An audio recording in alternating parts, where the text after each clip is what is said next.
What's up, Tailgaters? You're in the booth with Tailgate Nate today, and the journey to predict all 136 FBS level college football teams continues today, and we go to Oxford, Mississippi. The Ole Miss Rebels are next on tap out of the SEC. They're looking to make a push to a place that they were really close to getting into last year, and that was the college football playoff. My name is Nate Pope, otherwise known as Tailgate Nate. Thank you so much for clicking on this video and helping to support the channel. If you would like to support me or the channel even further, here are a couple ways you can do so right down below me. Hey, do what it says and hit that subscribe button. And while you're down there, you might as well ring the bell because turning on notifications ensures that you don't miss an upload, especially if it's your favorite team. I'm a sports media grad delving into the professional side of sports media, and if you want to see all the cool stuff I get to do as a sports media professional, please go give me a follow on Twitter or X, whatever your preference, and Instagram. It's at TailgateNate29. Feel free to even email me, tailgatenate29@gmail.com. Thank you so much for supporting me and the channel by interacting with it, however you may be doing so. And now with all of that all said and done and out of the way, sorry, I have to do it, part of business, let us talk about the Ole Miss Rebels here in 2025. Again, a team that very narrowly missed the college football playoff in a disappointing season to some. Let's see if they can rebound and do it here in 2025. How do we do preview predictions here on the channel? Well, we first are going to go through a roster overview in which the offense will be on that side and the defense will be on that side. Offense to the left, defense to the right, the way you see it on screen. And then we will go through the Ole Miss football schedule, give it a game-by-game preview and prediction. I will tell you what I think about the Ole Miss Rebels here in 2025. Some numbers I want to talk about before we move on. Right down below me is your returning production numbers. They are from ESPN, and they do include portal pieces up to a certain extent. Recruiting and portal ranks according to 24/7 Sports. And what's to note about the numbers down below me is the portal class for Ole Miss. They are bringing in the 4th highest ranked transfer portal class in 2025. In the 2025 cycle, we'll talk about why when we get there. But there will be a new quarterback in town. He'll still be led by your offensive coordinator, Charlie Weis, but it will not be Jackson Dart. He is now going on over to play with the New York Giants in the National Football League. Over 4,200 yards and close to 30 touchdowns, and just a small little sample size there for Jackson Dart. Yeah, he was a really good player. No wonder why he was a first-round draft pick. But Austin Simmons is going to be the starter. Look, some people have been saying, oh, there's quarterback competition. You do have, Trindad Chambliss and some other people transferred in, AJ Maddox there. Not even close to what Austin Simmons can bring as the quarterback for this team. He is the bona fide starter. Period. End of story. Austin Simmons, I think, is going to be a great player. We got a little taste of him last year in a drive. I believe it was against Georgia. And if he's anything as he advertised there, I mean, the folks threw for over 200 yards and 2 touchdowns last year while not even being the primary option and didn't get that much playing time. If that's the sample size, I'm really excited to see the full-time and the full-course meal that we are going to get from Austin Simmons here in this one. He's got high praise with his dual threat ability. And look, he's in a very offensive system, right? Lane Kiffin, when he was an assistant coach, offensive coordinator at Bama, was one of the best offensive coordinators in the country. Now Charlie Weis is one of the best offensive coordinators in the country. You have Lane Kiffin as one of the top offensive minds in the nation. I think Austin Simmons is absolutely going to thrive. Jackson Dart numbers, we'll see. I think he definitely is going to be a little bit more of a skilled runner than Jackson Dart was. And that's saying something because Jackson Dart did, or I should say was second on the team in rushing last season. Speaking of rushing, the backfield is going to look a lot different from last season because your top 2 leading rushers, in fact, top 3 leading rushers as far as running backs go, are no longer with the team. That's Henry Parrish, that's Ulysses Bentley, and that's Matt Jones. So all 3 of those guys, cross them off your list. They are no longer with this Ole Miss Rebel football team. You know a guy who is, though, and no, he's not from the portal, was a couple years ago, but injury limited Logan Diggs to only 1 carry last season. Well, he's going to be coming back from injury to lead this running back room, and he's got plenty of transfers behind him as well. Now, Dominique Thomas does come back, but as far as the transfers go, you have Damian Taylor and Kawan Lacey that are both going to be some pretty solid options. I believe Damian Taylor from Troy, and I know Kawan Lacey is from Columbia in Missouri. your receiver core all goes pro. In fact, what many people might consider your three most talented weapons have all hit the NFL. That's Trey Harris, that's Jordan Watkins, and that's Antoine or Juice Wells. 1,030 yards and 7 touchdowns for Harris, 906 yards and 9 touchdowns for Watkins, and 553 yards and 6 touchdowns for Juice. So there you go. I mean, so you're losing some real talent in that wide receiver room, but I kind of misled you and lied to you a little bit. Sorry, I got to do it sometimes. Your core is not all gone because Caden Lee does come back. Caden Lee had 874 yards and 2 touchdowns of production last year. As far as touchdown production, Caden Lee's going to need to see that number get in an uptick. But I think he will, because I think he's probably going to be the leading receiver on this team this year. But the rest of the room on the 2 deep is built through the transfer portal. 5 massive transfers enter, the 2 most notable ones, Harrison Wallace coming over from Penn State, and Deshaun Stribling, where he played at both Oklahoma State and Washington State. And then on that 2 deep in the second string, Traylon Ray, Caleb Odom, and Deuce Alexander are still some phenomenal pieces in from the portal that should give Ole Miss some really nice depth in this wideout room. As far as the tight ends are concerned, you are going to be losing your leading receiver as far as tight ends go, and that is going to be a guy by the name of Caden Pricecorn. He's now with the Denver Broncos, but right on his tail, just 7 yards behind Pricecorn's production as far as yardage goes last season, was Daquan Wright. He's going to be back to lead this tight end room, and yeah, he's got a couple of transfers behind him, Luke Haas and Trace Bruckler. Haas, I think, is actually going to get some pretty significant playing time here, but it is Daquan Wright that will be leading this tight end room. The offensive line here, it's going to need improvement and people to fill in the gaps. Now, Diego Pounds and Jaden Williams are going to be coming back to anchor the tackle spots, but your interior is going to be very, very new. You're going to have a new starting center projected by ourlads.com to be Bryson Sanders, and then Delano Townsend and Patrick Kudus, some transfers that are coming in, and a ton of transfers in that 2 deep as well that are going to be coming into this offensive line room, as well as a freshman in Devin Harper. So we'll see what the offensive line room looks like, but I'm really excited to watch Austin Simmons play. I cannot wait to watch Logan Diggs be healthy on the football field this year. I can't wait to watch these wide receiver portal pieces fit in because, well, knowing Kiffin and Charlie Weiss, they don't just get anybody to go play, wide receiver for them. They want to get the best of the best, and they got some absolute dudes that I think are going to help them out in a very, very big way. Now, when you switch on over this way to the defensive side of things, Pete Golding is back for yet another season as your defensive coordinator, and the star power, I just don't think is going to be as prevalent as it is this year. Yeah, you still got some great players, but there's no Walter Nolan, and especially in that secondary, well, it's going to be fully rebuilt. We'll talk about that when we get there, but the results should regress. I don't think the defense is going to be as good as it was last season, mainly because of the caliber of players that they did lose, but I don't think it's going to regress by much. I think this is still going to be a really good defense here with this Ole Miss team, and a defense that should still wreak havoc at points on opposing offenses. Let's start out with that D-line. Again, Walter Nolan is gone, and they see a lot more overturn than that, because there just quite frankly are a lot of talented pieces that are going to be leaving this defensive front. You do lose, again, the likes of Walter Nolan. You are also going to be losing Jared Ivey, who was a good piece for you, had 7 sacks for you last year. JJ Pegues, he is gone. And then Princely Uman Mielen,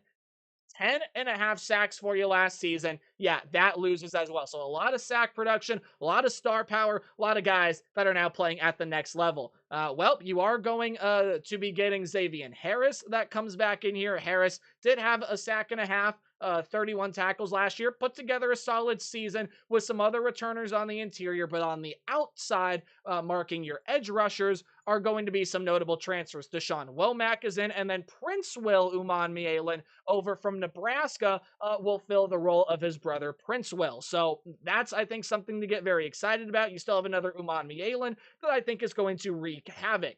Now, Suntarine Perkins and TJ Daugherty, they are going to be returning to this linebacker room. One guy that's not, though, is your lead tackler and Chris Paul. Not to be confused with the longtime NBA All-Star, the linebacker for the Ole Miss Rebels. 86 tackles, 3.5 sacks, did have an interception last season as well. So no more Chris Paul, but again, Suntarine Perkins tied with Prince Will Umanmielen last year for those 10.5 sacks to lead the defense. And then TJ Daugherty, second leading tackler, pretty high impact player in his own right. Transfers are going to add some depth here, but it will be Perkins and Daugherty that lead the bulk of the production from the linebacking unit.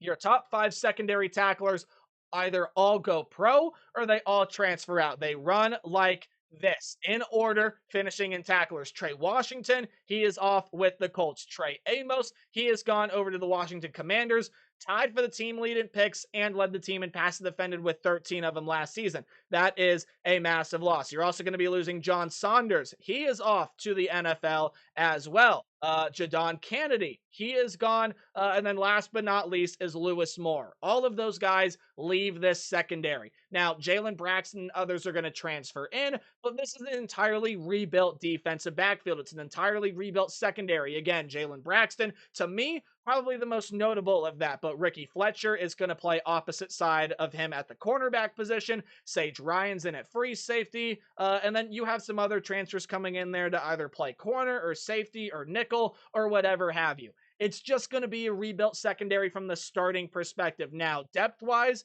you still got some solid enough players here, but I think the secondary is really going to be tested for Ole Miss this year, especially with how many good quarterbacks are in the SEC. You have Arch Manning, you have Garrett Nussmeier. You have to play at least one of those two. You'll find out in a minute who that is. This is an Ole Miss team that I think could see its defensive struggles. Again, a big reason as to why I say I don't think this is a defense that's going to be as good as it was last season, especially at being able to provide pressure. But I still think you're in for some pretty solid production and an overall pretty good unit for this Rebel defense. Right up here is the Ole Miss Rebel 2025 football schedule. But before we dive on into that, I want you to look below me. There are some numbers here from FanDuel Sportsbook. They are current as of recording this video, and they are subject to change. No, it's not me telling you where to place your money. You do what you want with your money. You earned it. You should spend it how you want. I'm not going to tell you what to do with it. But this is just we'll say some context on how good the odds makers think Ole Miss is going to be this year. In terms of winning the conference in the SEC, they are plus 1,300. Now, that is a pretty high number, but that is the 5th best odds to win the SEC according to FanDuel Sportsbook. And then as far as the national championship goes, they are right behind LSU with the 10th best odds to win the national championship. In fact, they're quite a ways behind the LSU Tigers, but again, a team that is expected to be in that national championship race.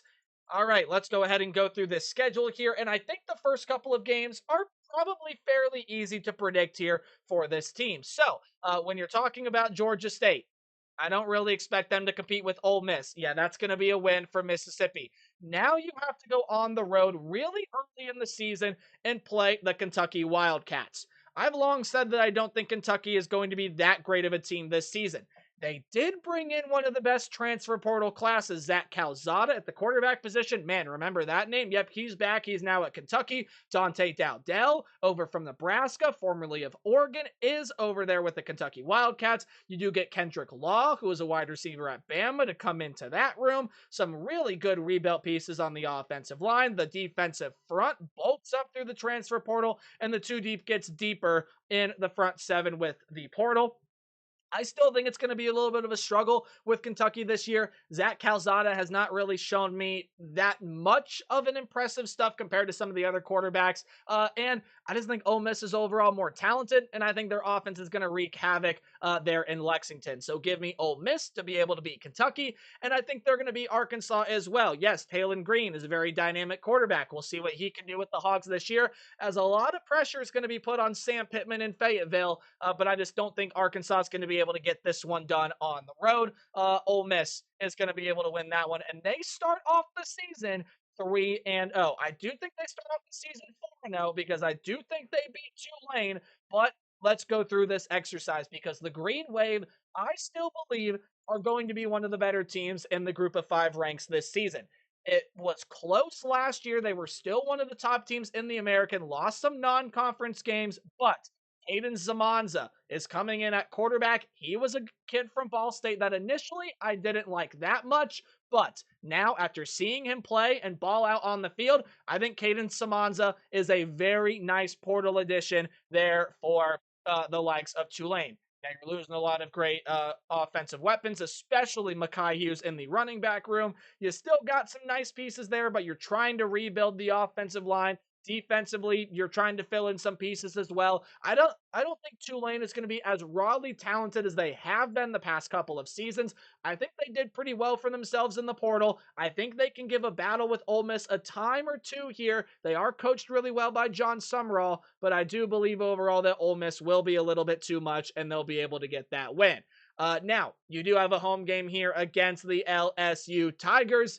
And this is where I think you have some real trouble. Look, I think Kentucky can give you moments. I think Arkansas can give you moments. And I think Tulane can give you moments of fits and scratching your head.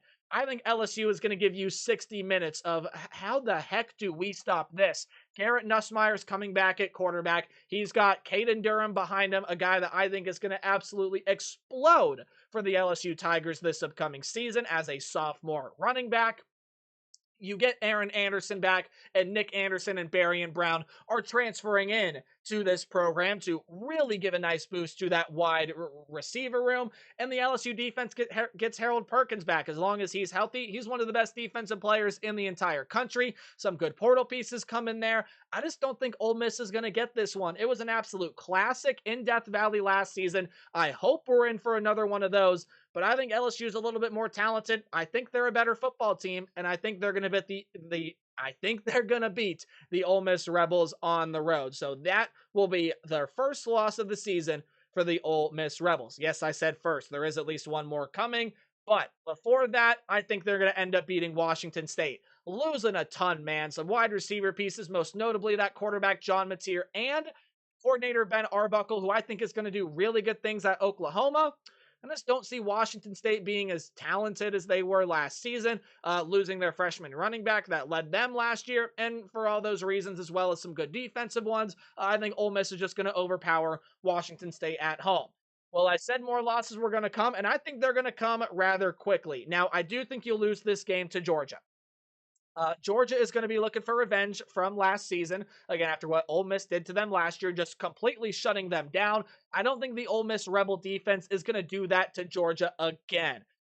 You do have Gunnar Stockton at quarterback now. He's got to answer some questions for me, but we know the running back room is still going to be good. I think the Georgia defense sees some pretty significant improvements from last season. And again, you're saying, well, but it's a Georgia defense. It's always going to be good. Yes, it's going to be good. There were points where it wasn't that great last year, and I think it gets better in a lot of those ways. Georgia still got some nice talent in the wide receiver room. I just do believe that Georgia is especially going to be that more physical team, and I think that'll help them beat the Ole Miss Rebels here. So I do have Georgia beating Ole Miss and handing the Rebels their second loss of the season. Now, you have a lot of very interesting games left. Oklahoma, South Carolina, Florida are all really interesting games. Let's talk about this one with Oklahoma for a second. I talked about their former team, Washington State. The current team for John Mateer and Ben Arbuckle is the Oklahoma Sooners. And I think Oklahoma is going to be a real dangerous team in the SEC this year. I think they're going to pull away with a big win or two. This is a road game here. You saw what Oklahoma did to Alabama. Boom. I do think this is a loss here for the Ole Miss Rebels. Again, I think John Mateer is that guy, and I think he's going to be a problem for a lot of opposing defenses this year, especially one that loses a lot of star power, especially on the defensive front, that could have kept him contained. Jaden Ott is a running back that I think can have a really good day behind an offensive line in Oklahoma that I think at the end of the road is going to be built very, very well. Even though Deion Burks was not that big of a piece in the wide receiver room, he should take that next step this year. Was excellent at Purdue. I see him being one of the top wide receivers in the SEC this season, especially at Oklahoma. Now with John Mateer, he should absolutely explode. Defensively, look, you get Dominic Williams, Kobe McKenzie is back. A lot of these secondary pieces return for you. And Oklahoma just should see massive improvements this year. In a way, they kind of have to. especially for, getting the pressure off their head coach and Brent Venables. But I think what sells this for me is just I'm really that high on John Mateer. I think he's going to be an excellent quarterback and just overall an excellent offensive weapon. And pairing him with the same offensive coordinator he had last year, I mean, you just can't do it much better than that for Oklahoma.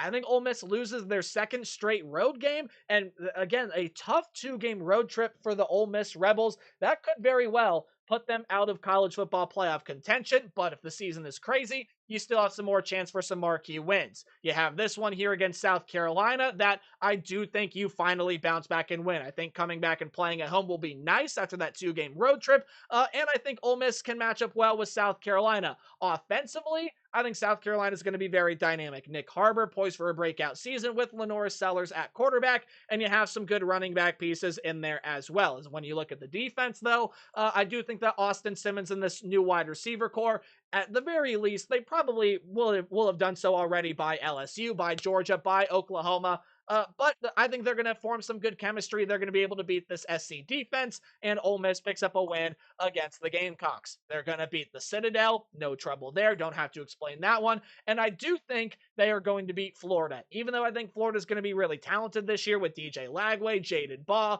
You bring J. Michael Sturdivant into that wide receiver room to add some experience with Eugene Wilson, a couple other really good pieces. Lots of really good defensive talent returns here for this Florida team, especially in that secondary, man. They got a ton of stuff coming back, and in that linebacking room. I think they're going to be really, really good. But again, I do think Ole Miss is going to be able to get that win, and they will beat their rivals on the road in the Mississippi State Bulldogs. I think it's going to be another rough year for Jeff Levy and company, and it's a really brutal schedule here with Mississippi State. Ole Miss beats their rival, and they finish 9-3. Yet again, compared to maybe some expectations around the fan base and nationally, I think 9-3 is going to be a very disappointing season. But that's the reality of the SEC sometimes. I think there are going to be some teams that disappoint. Again, earlier today with Miami, Hurricane fans might not have liked me too much. Same thing here with the Ole Miss Rebels. I just don't think that they are going to get to that 10-win mark. It's still over their win total. But again, depending on how much chaos there is, it could not be enough for a college football playoff spot. That'll do it for predictions today. We'll be back with some more tomorrow. Remember to play hard but tailgate harder, and we'll see you in the next video. Goodbye.